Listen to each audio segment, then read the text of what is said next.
বাংলাদেশ চলচ্চিত্র তারকারা কোটা সংস্কার আন্দোলন নিয়ে এতদিন ফেসবুকে পোস্ট করে তাদের প্রতিক্রিয়া জানিয়েছেন, কিন্তু আজ 1 আগস্ট চলচ্চিত্র সকল তারকারা ফার্মগেটের সামনে কোটা আন্দোলনের প্রতিক্রিয়া জানাতে রাস্তায় নেমেছেন ছাত্রদের সাথে। আন্দোলনের সকল তারকাদের সাথে দেখা গিয়েছেন বাংলাদেশের জনপ্রিয় চিত্রনায়ক সিয়াম আহমেদকে।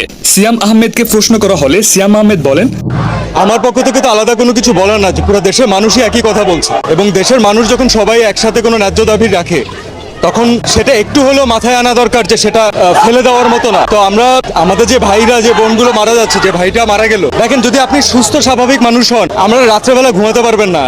আমার কানে এখনো বাজে যে কারো পানি লাগবে। তো এটা যতদিন মাথায় থাকবে ততদিন পর্যন্ত আমরা শান্তিতে ঘুমাতে পারবো না। এবং এটা দেশের একজন নাগরিক হিসাবে আমরা তো সারা জীবন মানুষের জন্যই কাজ করেছি। আমরা যারা এন্টারটেনমেন্ট ইন্ডাস্ট্রিতে কাজ করি, আমরা কার জন্য কাজ করি? কোন ইন্ডিভিজুয়ালকে দেখানোর জন্য কাজ করি না, আমরা দেশের মানুষের জন্য কাজ করি। আপনি নিজেরটা বলেন, আপনার কোনো ক্লাসমেটের সাথে এমন হলে আপনি নিজে থাকতে পারতেন বাসায়? এর বিচার যতদিন পর্যন্ত না হবে ততদিন পর্যন্ত বাংলাদেশের কোনো মানুষ শান্তি পাবে না। এদিকে কোটা আন্দোলনে বন্দনকেও দেখা যায়। বন্দন বলেন,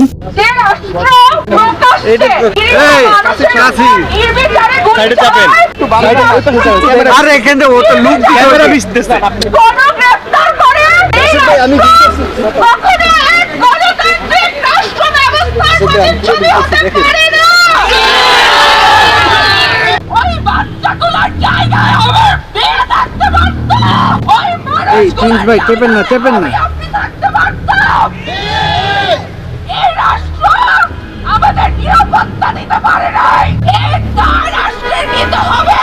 আমি এই সব অন্যায়ের সুষ্ঠু তদন্ত চাই এবং সংশ্লিষ্ট সকলকে বিচারের আওতায় আনা হোক এবং সেই বিচারের প্রকাশ্য প্রয়োগ আমরা দেখতে চাই। এছাড়া এই আন্দোলনে আরো দেখা যায় মোশাররফ করিমকেও। মোশাররফ করিম বলেন, আমরা সকল মানুষের পক্ষে এবং আমাদের দেশে যে অবস্থা বর্তমানে সৃষ্টি হয়েছে তাতে আমরা আসলে ঘরে বসে থাকার মতো অবস্থায় নাই।